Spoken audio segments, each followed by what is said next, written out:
Hello, everybody. Good morning. Just chilling here with little Peachy.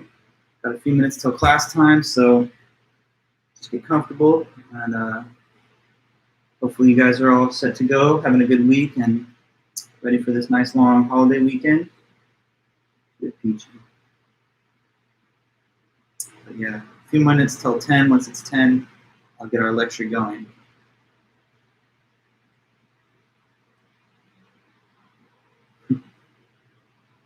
She's being really sweet this morning. It's just so cute.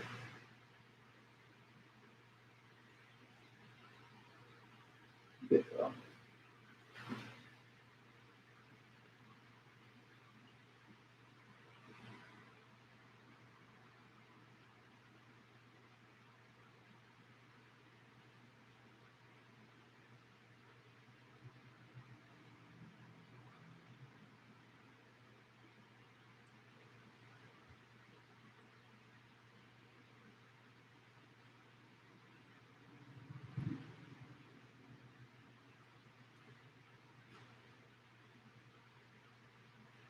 So I'll quickly send a reminder to the class through Canvas. So give me 1 second. I'll open another window.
Okay.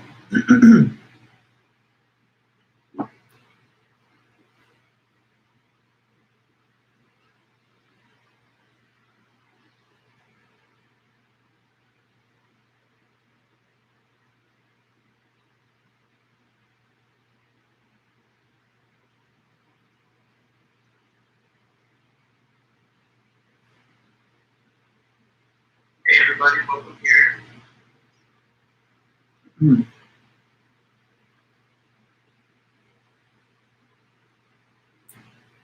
Good morning, everybody. Feel free to say hi or just a little greeting.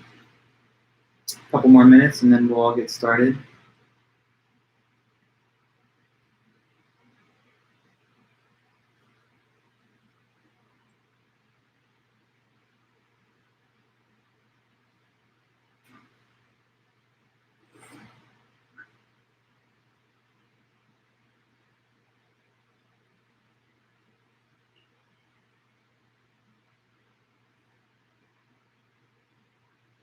Hello, Gary. Hi, nice to see you.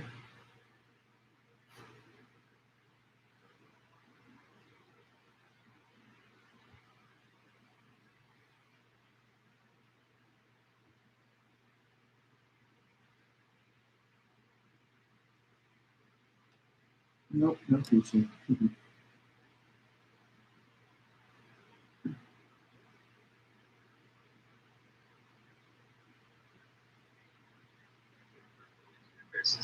So nothing impossibly stands unchallenged. There's going to be a whole host of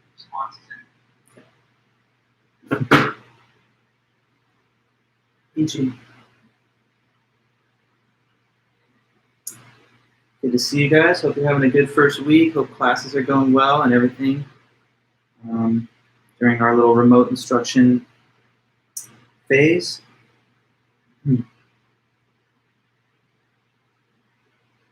It'd be nice to have a long weekend to get us kind of ease into a semester.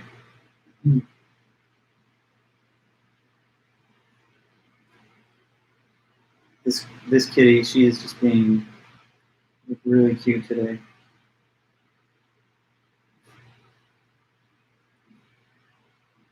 Are you seeing this?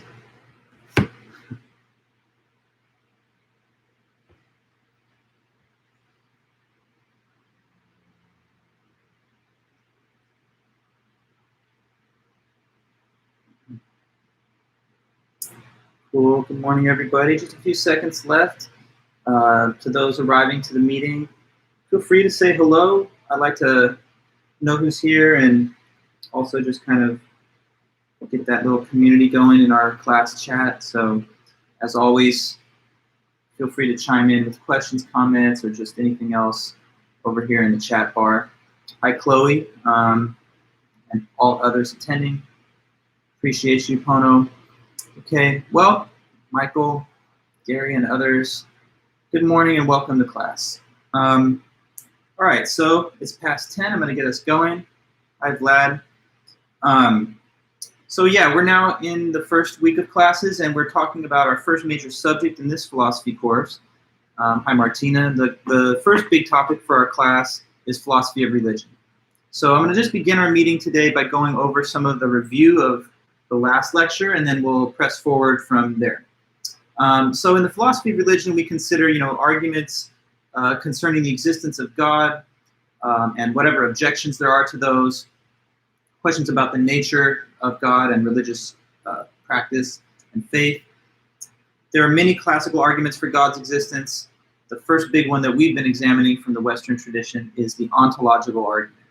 So this was originally written by Saint Anselm in the 11th century. He lived from 1033 to 1109, and he was a very well-known church scholar and theologian. He wrote a book called the Proslogion in 1077, and in that book, he gives us this argument for God's existence called the ontological argument.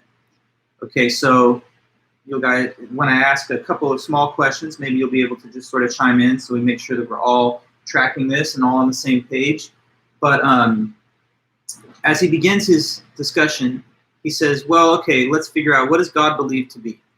And he says, the idea of God that pretty much everybody can agree on is that God is believed to be the, what did he say?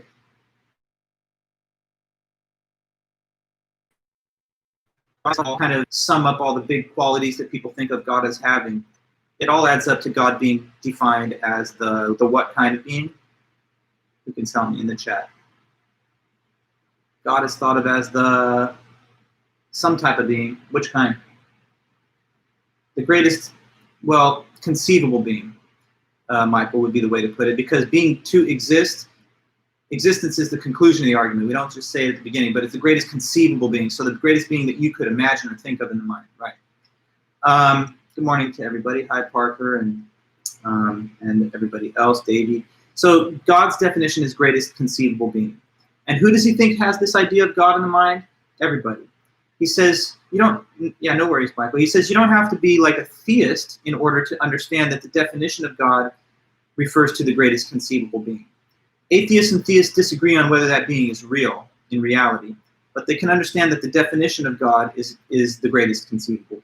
Okay, so then after that he says, but there are some things that only exist in the mind, like unicorns or fairies or things from fiction. There's some things that exist only in the mind, and then there are things that exist in both the mind and in reality too. So what did he say about those two kinds of things? That it's greater to exist in both than it is to just exist in the mind. So since God's definition is greatest conceivable being, and since it's greater to exist in both the mind and in reality than just the mind, then that must mean that God exists in both. Because if he didn't, then he wouldn't be the greatest conceivable being. But that's where we started the definition off with, and that's the definition that everyone agrees with. So basically, based on the definition of greatest conceivable being, and the idea that it's greater to be both in mind and in reality than just the mind, he thinks that's enough to prove and establish that God is real, not just in your head, but really out there also. Now, after that, there was a second part to his argument. Who can maybe tell me or remember what was that little additional claim that he added on top of that? So based on the definition greatest conceivable being, God has to exist in the mind and in reality, he says. But also, furthermore, he says God cannot even be what?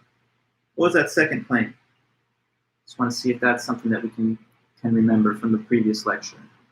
God must exist in the mind and in reality, but also, well, you say there's no doubt that with the double negative, that would actually be expressing the opposite of his view, which is that there's no doubt that he does exist. But no, right, you guys are saying it properly here, that he cannot be thought to not exist. God cannot be thought to not exist. Now, why? Because as he argues, when a thing can be thought not to exist, that means it's not utterly perfect. Being able to be thought of as non-existent is an imperfection. No, it's okay, Parker. I know. I just wanted to clarify. So if a thing can be thought of as non-existent, then that means that it's not the greatest. It's greater if it can't be thought of as not existing. So like anything other than God is something that can be thought of as not existing and then, to be honest, didn't exist at some point in time. Like if we go back far enough in time, there's going to be a time when I didn't exist, when you didn't exist, when your parents didn't exist. Everything else aside from God has a limited time. And therefore it can be conceived of easily as having not existed or no longer existed.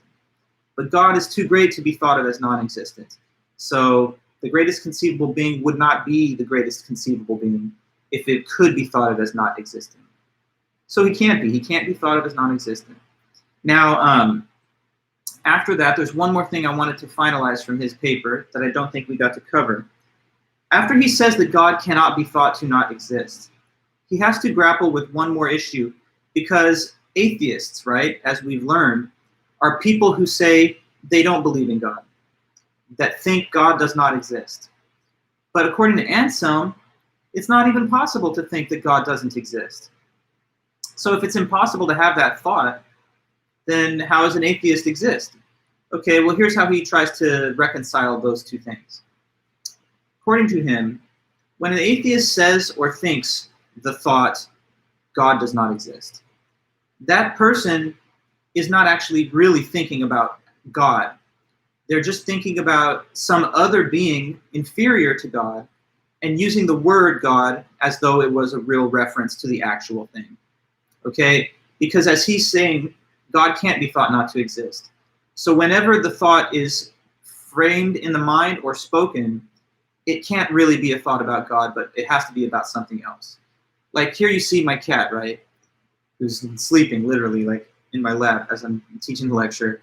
Eventually I might have to lift her off, but whatever. Okay, so you see this cat. If I say to you, hey, check out my dog right here, I would be using the wrong word in reference to what this animal is.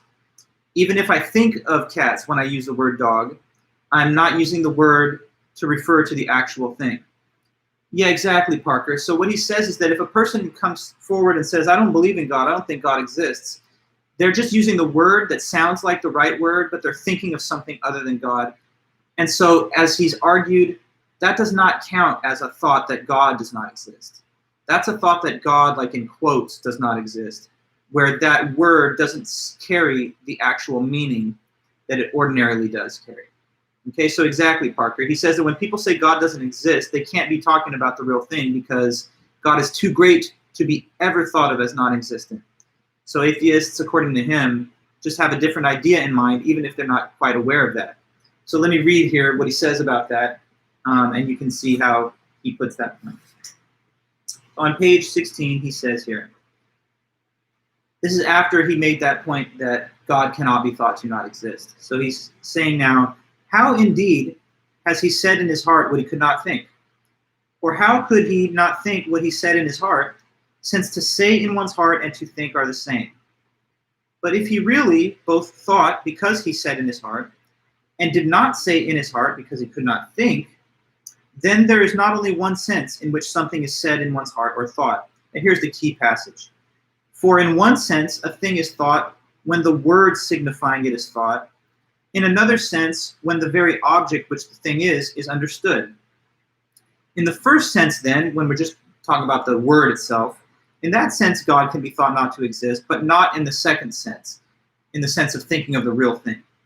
No one, understanding what God is, can think that God does not exist, even though he may say those words in his heart, either with no meaning or with a different meaning, because God is that than which nothing greater can be thought.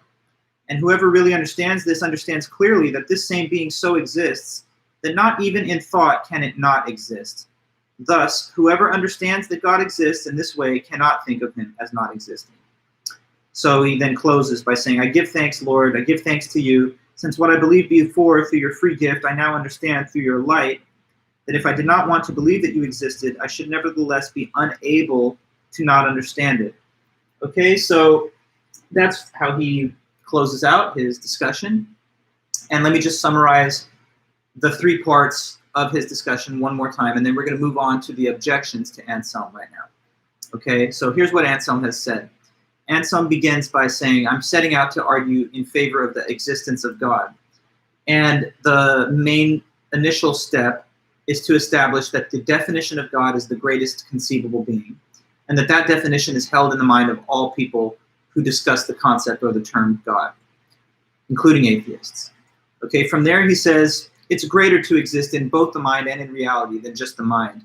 So since God's definition is greatest thing you could conceive of, he must therefore exist in both, and that means that he is real. Okay, after that he says, furthermore, God can't even be thought to not exist, because it's greater when a being cannot be thought of as non-existent than when it can. So God, being the greatest conceivable being, not only must exist in reality, but cannot even be thought of as not existing.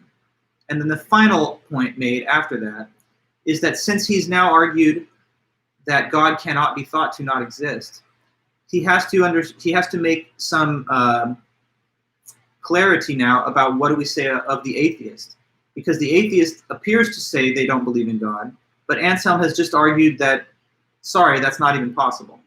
So how does he, reconcile the fact that, according to him, this is not possible to think with the evident existence of self-identified atheists?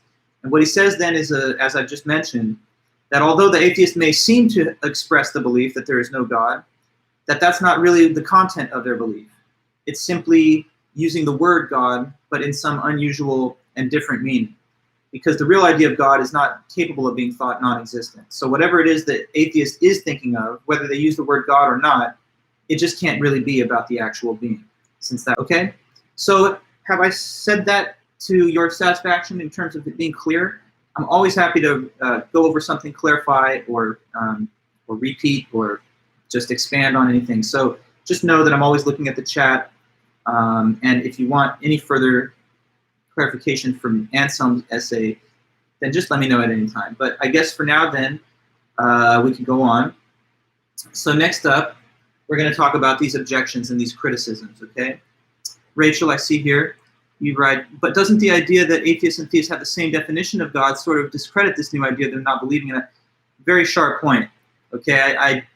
I was wondering if someone would say this, because I didn't want to necessarily, come in with a more sophisticated objection to him just yet, since we'll deal with the objections. But I've thought that myself many times as I've studied and taught this essay.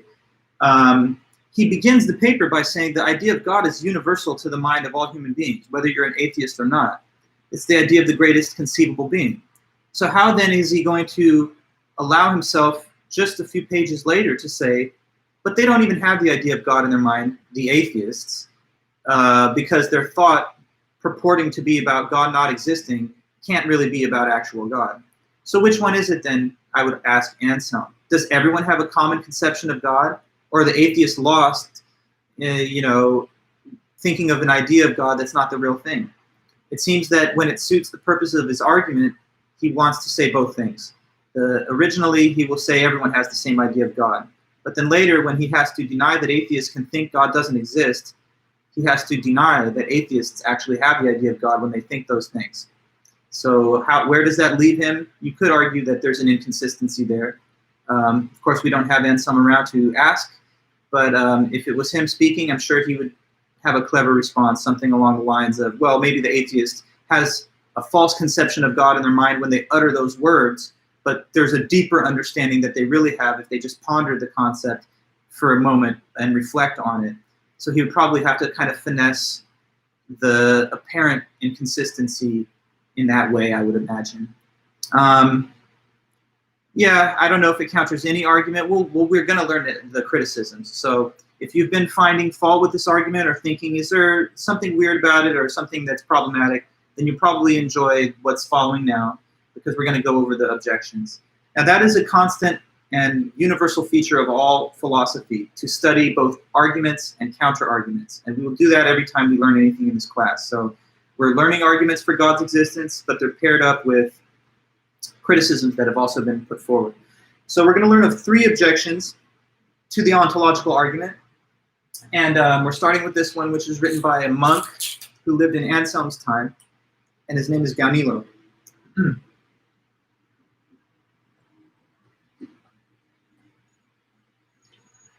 Okay, so Gaunilo, that's his name and spelling. We don't know a lot about this man. That's why we don't have his full name. But what we do know is that he was a monk, a Christian monk, and he lived in the same time as Anselm, and he read the Proslogion. Now, he has this criticism of the ontological argument, and his essay here that we're studying, it's called In Behalf of the Fool.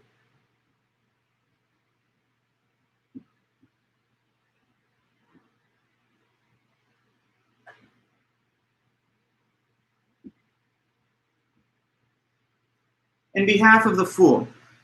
Okay, so it's a clever title in a way, because if you recall, Anselm kept citing scripture, the Psalms, where it says, the fool has said in his heart, there's no God. And then he uses the term fool, Anselm, after that, as a generic label for atheists, which is perhaps pejorative and maybe not as kind as it could be to people who are atheists, but he calls him the fool. So Gaunilo's like, well, I'm arguing on behalf of the fool. I'm going to take up the position and argue, on the side of the fool, at least in this essay. Keep in mind, though, that Gaunilo is not an atheist. Gaunilo is a monk, right? So that he's very devout, and he's dedicated his whole life to the practice of his faith. So it's not that he doesn't believe God exists. It's just that he thinks the argument Anselm gave to try and prove it is a faulty and defective argument. So that's, I think, something that you should know. Like, 2 people can agree on a claim, but have disagreements about how to get to that conclusion. Like 2 people can both agree on some policy question, let's say in terms of political affairs, but have different arguments as to why they think it's a good policy. And maybe they don't even like the other person's argument. They think that's a bad reason to support the policy. So Gaunilo agrees that God exists, but he does not agree with the Anselm way of going about trying to prove it or show it. So let's just now, open this up and try and figure out how is Gaunilo going to criticize Anselm, or at least it's not personal. He's criticizing Anselm's argument. Okay, so the first thing he does here in his paper is he begins by summarizing and just repeating the ontological argument one time for the reader. I don't want that to confuse you. It's not like he's stating it because he's arguing it. He's stating it just so that he can provide it, and then he'll show us what the problems with it are. But I think his summary of the argument is very good and concise, so I'm just going to read that one time. So on page 17, he starts his paper by saying this: to one doubting whether there is, or denying that there is something of such a nature than which nothing greater can be thought, it is said in the Proslogion that its existence is proved. First, because the very one who denies or doubts it already has it in his mind, since when he hears it spoken of, he understands what is said, and further, because what he understands is necessarily such that it exists not only in the mind, but also in reality. And this is proven by the fact that it is greater to exist both in the mind and in reality than in the mind alone. Because if this same being exists in the mind alone, anything that existed also in reality would be greater than the being. And thus, that which is greater than everything would be less than something and would not be greater than everything, which is a contradiction. Therefore, it is necessarily the case that that which is greater than everything, being already proved to exist in the mind, should exist not only in the mind, but also in reality, since otherwise it would not be greater than everything. Okay, so I mean, that's a very, I think, blunt, clear, quick statement of the ontological argument. But remember, his goal is to discredit it, to show it's problematic. So after that, he goes on to criticize. His criticism of the argument, it really relies crucially on an analogy. He constructs an argument by analogy to show that the ontological argument is weak. So what he does is he tries to give us an example of something that is parallel to Anselm's description of God, only to show us that we will not be able to conclude that this thing exists. Okay, so here's the example given by Gaunilo. It's the example of the lost island.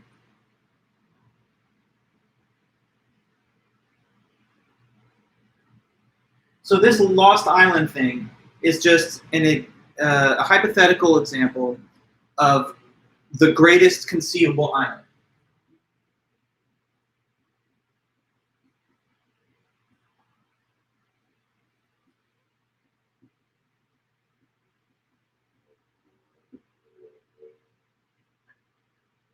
Lost island, what is that? It's the idea of the greatest conceivable island. So he says, I want you to think right now in your mind of an idea.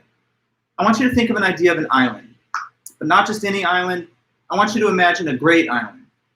And even further more than that, not just a great island, but the greatest island you could possibly conceive of. So I'm asking you to consider the idea of the greatest conceivable island. We'll label it the lost island. So I know it's kind of vague, but this is supposed to be the greatest conceivable island. So whatever makes islands great, this has got it to the maximum. So best weather possible, best beach, best water, best amenities. You know, it doesn't get better than this. When it comes to islands, you couldn't even imagine something better than the Lost Island, all right? So it's in our mind. We're thinking about it, we've defined it, so we have an idea in the mind.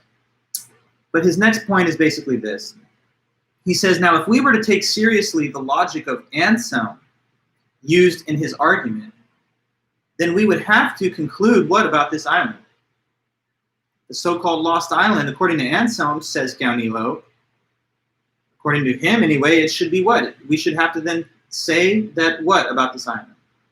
If we say it's the lost island, the greatest conceivable island, then based on what Anselm has proposed, what should be the conclusion about the island? Let me know in the chat. That the island exists, yes. Why? Because it's greater to exist in the mind and in reality than just the mind. And since the island is defined as the greatest island you could conceive of, then it must include not better than we do. But now his point is that clearly we can recognize that despite this argument, there is no such island. It certainly doesn't exist, the lost island. So what have we learned? We've learned that simply labeling something as the greatest conceivable whatever, island or being or anything else, that's not enough to prove that it really does exist. Because if that was enough, then it should prove that this island is real. Nonetheless, we know there's no such thing as that island. And so the logic that Anselm deploys is faulty. Using the same argumentative method, a person could attempt to prove all manner of things that we know just don't exist. Consider in your mind the best conceivable, the greatest conceivable film or a piece of music or song. Since it's defined as the greatest conceivable, it has to really exist. But once again, in either case, you can see that there's no such thing as that. Those are just ideals that don't actually correspond to something that's real. So he's trying to, in a way, construct an analogy to Anselm's argument, which will show that it's flawed by giving us a substituted example. So the lost island is like a stand-in for Anselm's definition of God. And he's trying to show you that the two examples have the same logical status. They stand or fall together. So if we have not been convinced that this island exists by this proof method, then we should have no greater confidence that God's existence is proven on the basis of the ontological argument either. This, he thinks, shows the absurdity of trying to derive the existence of something based merely on the idea of it as a greatest conceivable something, right? So this, he thinks, debunks the argument. You know, if the argument of Anselm really did work, then we would have just proven that this island is real, which that, of course, is ridiculous. So having failed by means of this method to prove the existence of the island, we should also have similar types of doubts about the suggestion that God's existence can be proven in the same kind of way. Does that make some sense? Let me read then a little to make it clear. Here's what Gaunilo said on this in his own words. So he says, for example, they say that there is in the ocean somewhere an island which, because of the difficulty of finding that which does not exist, some have called the Lost Island. And the story goes that it is blessed with all manner of priceless riches and delights in abundance, much more even than the Happy Isles, and having no owner or inhabitant, it is superior everywhere in abundance of riches to all those other lands that men inhabit. Now, if anyone tells me that it is like this, I shall easily understand what is said, since nothing is difficult about that. But if he should then go on to say, as though it was a logical consequence of this, that you cannot any more doubt that this island that is more excellent than all other lands truly exists somewhere in reality, then you can doubt that it is in your mind. And since it is more excellent to exist not only in the mind alone, but also in reality, therefore it must needs be that it exists. Because if it didn't exist, any other land existing in reality would be more excellent than it. And so this island, already conceived by you to be more excellent than others, will not be more excellent. If someone wishes to persuade me thus that this island really exists beyond doubt, I should either think that he was joking, or I should find it hard to decide which of us is the bigger fool, me, if I agree with him, or he, if he thinks that he can prove the existence of the island this way with any certainty. Okay? So that's how he says the fool could reply to objections. Let me see, Alec, your comment. Doesn't Gaunilo's argument only take into account things on this earth, whereas God expands over all of space and time? In other words, couldn't the greatest island exist in a place outside of Earth, since reality is more than just what is Earth, but is also everything in the universe? Okay, so, but is there any particular reason, without empirical evidence to support its existence, to assume that there is such a greatest conceivable island? That's kind of what he thinks is lacking. You know, all we've got in terms of evidence for the island's existence is its definition alone and the logic being used, that it's greater to really exist than to just be in the mind. So we can't say, I guess definitively, that in the far-flung expanses of the cosmos, that there's not some planet on which there's an island which is the height of utter perfection when it comes to islands. But I think what he's arguing is that without better reasons or evidence to support its existence, the idea in the mind alone lacks sufficient persuasiveness. And Samuel, you say, could this be considered an ideal versus reality situation? Well, it's stated a bit, ambiguously, but yes, in general. I mean, his claim is that we don't have very good reason to suppose the island exists just because it's defined as the greatest conceivable island. And certainly, there's common sense behind the idea that there's no such thing as a perfect island. But I take your point seriously, Alec, because if you really want to get into it, there have been some very clever defenses of the ontological argument against this criticism. And here's the most clever one that I have encountered in the literature. Some have said that the example of the island is not legitimate because there's only one idea of a greatest conceivable anything, and it's the idea of God. So there's not like an idea of the greatest conceivable being and also an idea of the greatest conceivable island and also the idea of the greatest conceivable song or whatever. There's just one greatest conceivable being, period, and it's the idea of God. And so I've heard some say that if we allow this idea of the island to stand, then what we're thinking of when we think of the island is actually just thinking of God, but thinking of him as though in the manifestation of an island that's perfect. And in that sense, the island actually does exist, and it's just God all over again. So some have tried to defend the argument in that way by saying, I won't allow an analogy to the case of the greatest conceivable being. Or if there is any such, it's merely the idea of God in other words, again. Let me see, Jess. Can't something exist in the mind and in reality without having any proof of its existence? Sure, yes, of course. There definitely can be. I mean, right now there could be an extraterrestrial life form somewhere in the universe that me and you are not aware of. But if there are such things, then yes, they exist, even though we don't know about them. Take objects that have only been seen through powerful telescopes that we did not know existed before we looked at them. They were already there prior to our discovery of them.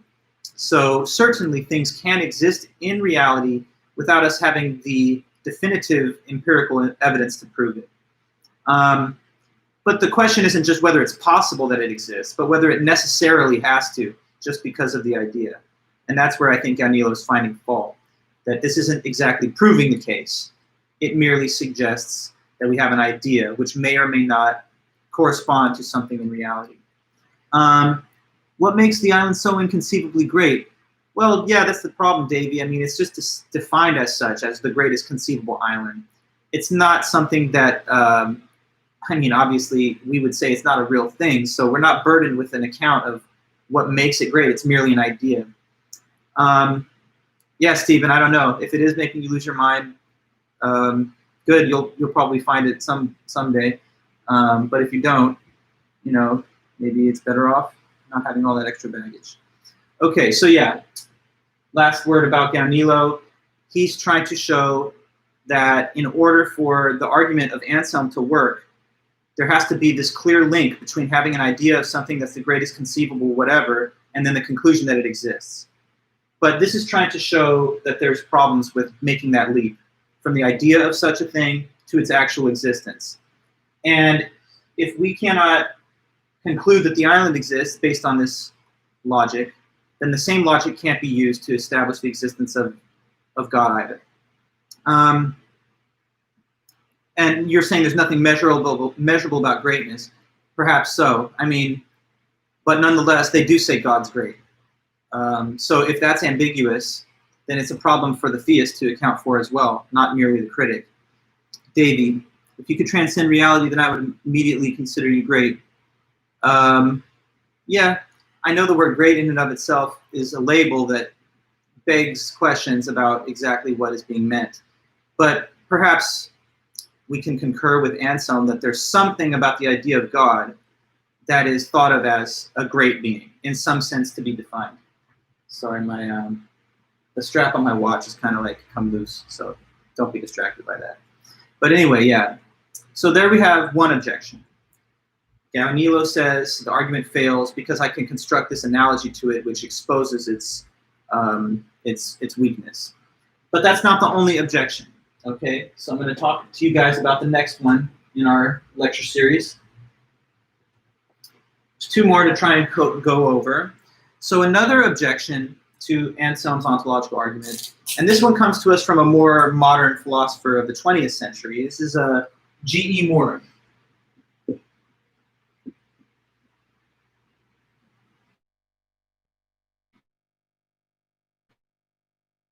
G.E. Moore is a philosopher whose life spans the 19th and 20th century. He lived from 1873 until 1958.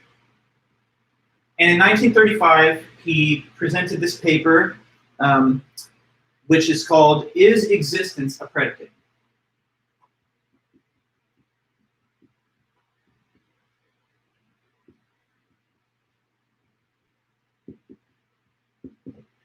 Is Existence a Predicate by G.E. Moore. So he's a British philosopher, and he's, you know, arriving on the scene like almost 900 years later after the Proslogion was written. And it kind of shows the durability of the argument, how it's continued to push people to either defend or critique. In his view, there's problems with the argument, and the main problem is that he thinks that the word existence, which is so important to Anselm's argument, when you look at it and you analyze it, you're going to understand, according to Moore, that existence is not a predicate. Okay? So let's comment on what this term predicate means. All right, so predicate, the word predicate, it's just kind of like a fancy logic or grammar word which refers to a quality and attribute of something. Okay, so it is an attribute, quality, or feature of something.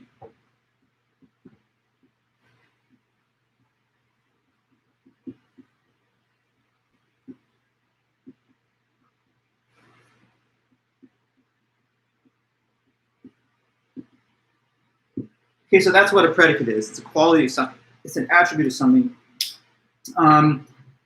In fact, in every complete sentence, in every grammatically complete sentence in language, there's a subject and a predicate. The subject of the sentence is the object being referred to, or the thing being referred to.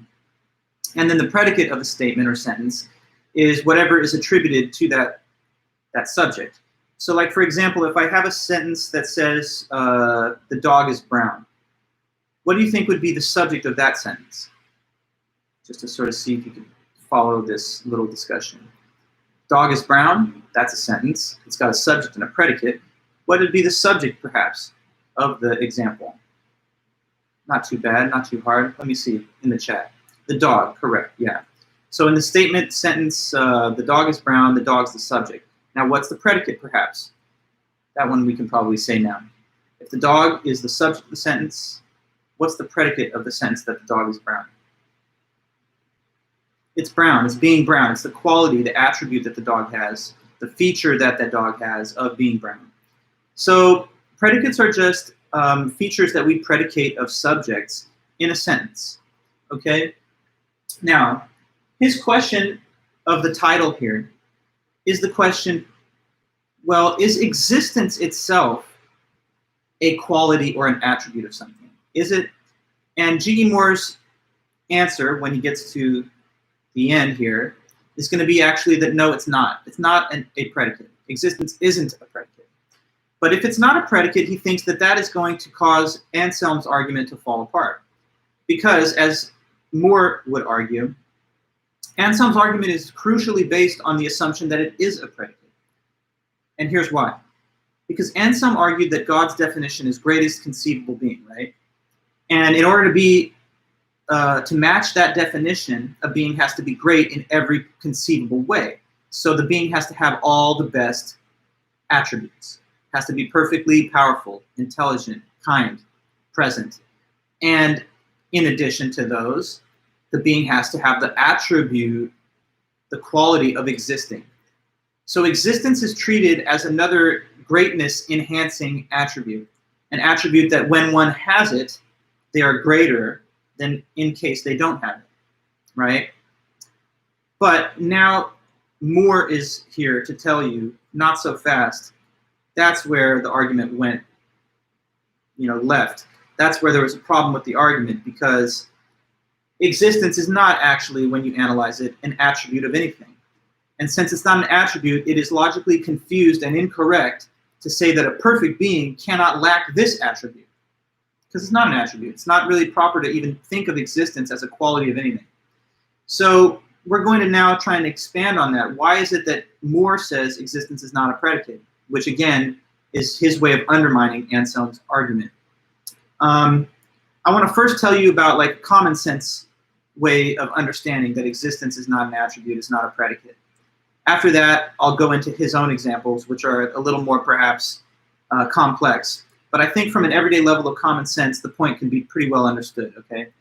So think about situations where you might describe something, a situation where you might tell others about what something is like and give a rundown of its basic attributes and features. One case I can think of like that would be if you're like, I don't know, selling a car or something, and you're going to put this car up for sale on the market. So when you put up a car for sale, you can't just say car for sale. That would be the weakest ad ever, right? You got to at least tell potential buyers information about what this car might be that they are potentially going to buy, right? So if it was you putting a car out there, what do you think might be some of the attributes of the car that would be reasonable to mention in a listed ad? Things that maybe some people might want to know about in order to help them make their choice on whether they buy in the car. Price, okay, sure. Price in a way is like it's an extrinsic property of the car, though. It's not something internal to it. So it's condition, sure. You guys ever sold a car? Like, okay, model, make. Is this a Ford? Is this a Chevy? Is this a Jeep car? What year is it? What color is it? Gas mileage, exactly. How many cylinders are in the engine? Does it have any other cool features? Does it have a sunroof, power locks? You tell people about those things about the car, you see? Now, what do you think is something that would really be out of place in any description of the car? Okay, yeah, 1995 Honda Civic, 100,000 miles, four-door sedan, four-cylinder engine. It exists. It's got power locks, got a sunroof. One of those things is not like the others. Do you kind of feel me on that? Like, mentioning that it exists doesn't sound like you're describing it at all. It doesn't sound like that's one of its attributes to be mentioned along with all the other attributes. So I hope it immediately just strikes your common sense as something awkward and perhaps inappropriate to do if you're ever giving a description of anything, right? Sometimes we have to describe ourselves. Remember the first day of class, or some of our first days of class, we have intros in the meeting. And professor says, tell us about you, just want to get to know you a little bit. That's when you say some things like, here's what I'm studying, here's some of my goals for the future, here's some of my hobbies and interests. I used to be on the track team, I exist. Also, I'm working in biology, it's my major, I'm gonna minor in chemistry. To say that you exist, though, is just a bizarre item to include within the description. And it's, I hope, reasonable to understand why, because existence seems to be something that's not an attribute. It's more of like a precondition for anything to even have attributes, right? A thing that doesn't exist is nothing at all. It's not something that doesn't have a feature. Like if you, let's say, have long hair, then you don't have short hair. But if a thing doesn't exist, it's not something that doesn't have some quality. It's just nothing whatsoever. So existence, I would pretty much agree with G.E. Moore. It doesn't strike me anyway as a real descriptive quality of a thing, like a predicate is supposed to be. But as much as that makes sense at a level of, common sense, we also have to contend with the actual examples given by the author, G.E. Moore, which are somewhat complex. But after we learn about them, I think it won't be too bad. We'll bring it down to earth. So I'm going to help you now go over his example to make the same point that I just discussed, that existence, as he sees it, is not a predicate. And if it is not a predicate, then it undermines and weakens Anselm's argument, which once again assumes that existence is a predicate, and it's a quality, in other words, that a perfect being would have to have. Okay, so Moore's example, to illustrate this point, relies on a linguistic comparison of two sets of sentences, okay? So he provides us with three sentences which involve the idea that tigers growl. And the only difference between the three that I will write is in the prefix as to how many of them do growl. So we've got some, most, and all, okay? So let's see these three sentences. Some tigers growl.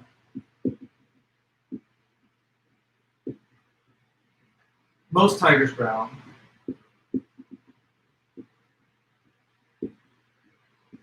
And all tigers growl.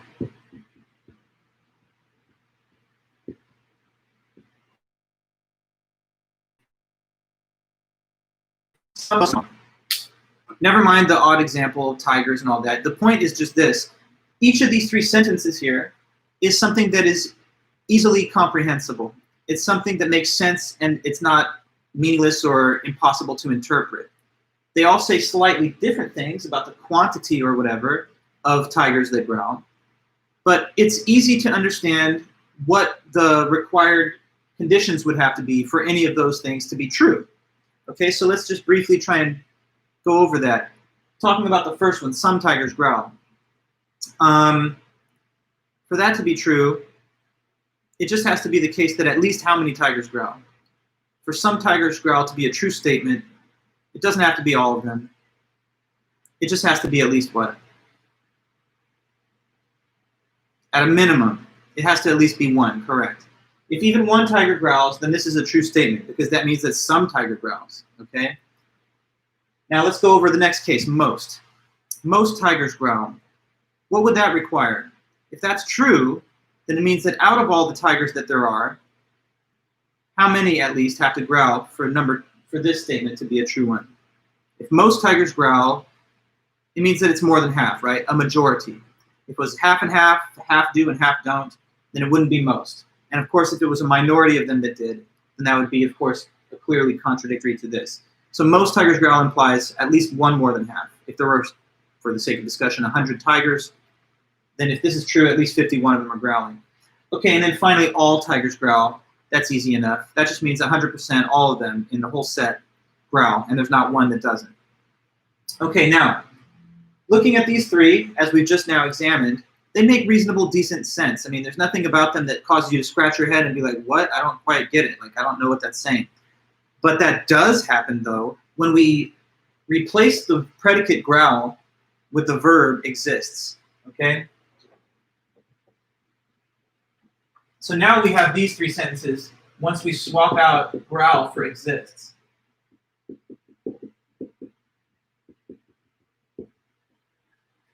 Okay, now in this new case of these three sentences here, what Moore is trying to show is that they no longer all make sense, especially these two here. They don't make any kind of clear, coherent sense anymore. Let's think about the second one, for example. Most tigers exist, okay? Now, when we explained the meaning behind most tigers growl, as we just did, it seemed like it was easy to explain. It just means that if there's a set of tigers, a majority of them growl. But with most tigers exist, how could we explain that in the same way? It would be like saying that, okay, the majority of tigers exist, and then the smaller number of them, the minority of them, don't exist. But right away there, that should confuse you and make you think, I'm not sure what that means. Because there's no way to compare the number of things that do exist with the number of things that don't exist.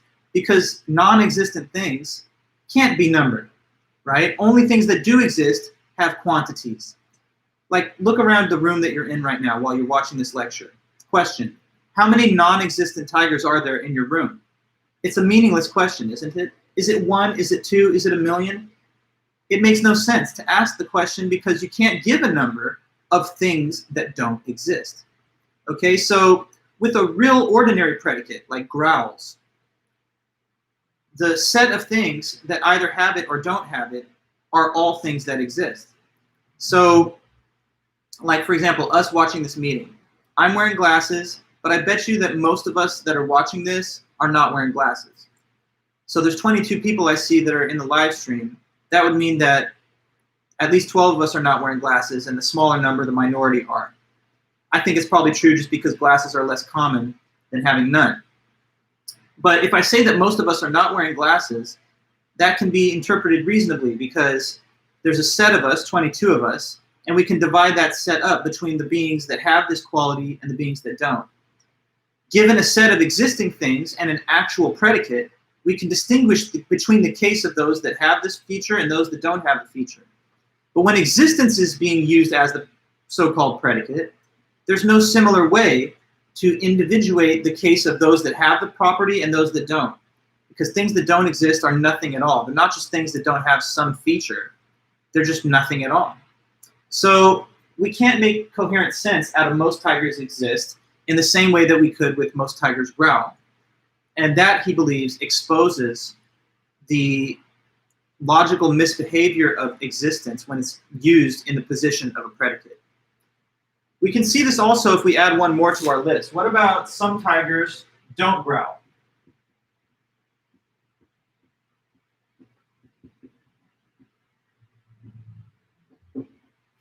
You see the sentence, and I think you understand it pretty well. Some tigers don't growl, no problem. That just means that there's at least one tiger out there that doesn't growl for whatever reason, okay? But if we eliminate this predicate and we substitute exist, once again now we have a very bizarre looking sentence. Some tigers don't exist. What? That makes no sense. That's like saying there are some things that aren't things. So it makes no sense to talk of non-existent objects. And therefore, any attempt to use existence in the ordinary way that predicates are used demonstrates that it can't result in coherent and meaningful expressions. So this comparative between the sentences that do bear a predicate, namely growls, and other sentences which replace the predicate with exists, thus turning them into absurd or incoherent statements, he thinks that that illustrates to you that existence is not a real predicate, right? Because if it was a real predicate, then we could replace it with a different predicate and it wouldn't eliminate its meaningfulness. Notice that any other actual attribute that we would replace growl with would not produce this problem. If I say most tigers are happy, to use a different quality, that's fine because it just would mean that there's more that are happy, less that aren't. But with existence, yet again, as I would remind you, we can't distinguish two cases, existing tigers and non-existing tigers. So whether thought of through the prism of just common sense reflection that you would never describe something as existing or non-existing, or pursued through the lens of his own example, which is more based on a linguistic analysis, the same conclusion is delivered, that existence is not really a predicate. Having shown that, he thinks he's undermined the ontological argument, which had a key assumption that existence is a predicate. So if a being is really great, it would have to have that feature too. Yeah, he says here,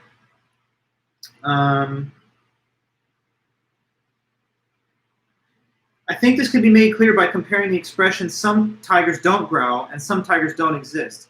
The former, whether true or false, has a perfectly clear meaning, a meaning just as clear as "some tigers do growl." But with "some tigers don't exist," the case is different. Some tigers exist has a clear meaning, but the meaning of "some tigers don't exist" is certainly not equally clear. Has it any meaning at all? If so, what meaning? So that would be the last little piece I was able to fit into today's meeting. There's a little more to cover as we return next Wednesday. So when we come back after our weekend, we have a holiday on Monday for Labor Day. I'm going to wrap up a few loose ends having to do with Moore's essay. And then we have one more criticism of ontological argument to finish. That's William Rowe. That's, I think, a good one that's pretty easy to talk about. And then from there, we're going to start discussing new arguments for God's existence alongside criticisms of those. In my view, the ontological argument, as good and as long-standing as it is really not, to my judgment, the best available argument to try and prove that God exists. If you had that feeling, or if some of these criticisms seem to you stronger than the argument itself, then maybe you'll find better favor with the cosmological argument or the argument from design that we look at next week. In my mind, the cosmological argument is perhaps the strongest one, but we'll each make our own judgment on that. So sorry to take us right to the end, everybody. If everything's good, maybe just hit the like button and let me know. Other than that, have a great weekend, stay safe. Hopefully all your other classes are going well. I do have office hours from 11 to 12 today, like always. Every Friday I'll do those. Like I sent a Zoom link this morning, I will always do that prior to the office hours on that day. You're free to come if you want. If not, don't worry about it. There'll be plenty of opportunities through the semester as we go forward for you to get any questions answered, but I'm always there from 11 to 12, and you would use the Zoom link if you wanted to check in with me. Okay, so I'll be checking my emails and stuff over the weekend if anyone had any other questions, but I guess for now, signing off. I'll let you guys go. Sorry to keep you, but have a great day and a good weekend, and enjoy your Labor Day, okay? All right then, bye-bye guys.